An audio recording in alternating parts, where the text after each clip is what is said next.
En este tutorial te voy a enseñar cómo puedes crear este efecto de arena con un video tuyo que ya tengas utilizando inteligencia artificial.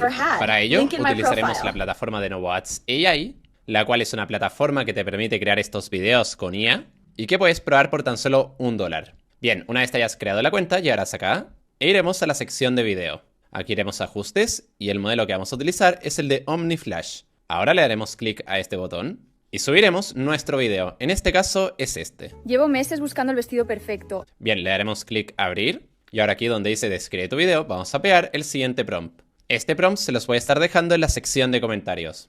Ahora le haremos clic a este botón y le haremos clic en generar. Y ahora tenemos que esperar alrededor de unos 4 minutos. Bien, perfecto, aquí tenemos el resultado, así que veámoslo. Llevo meses buscando el vestido perfecto. Este lo tiene todo. El corte, la caída, la tela ligera, es el mejor que he tenido. Link en mi perfil.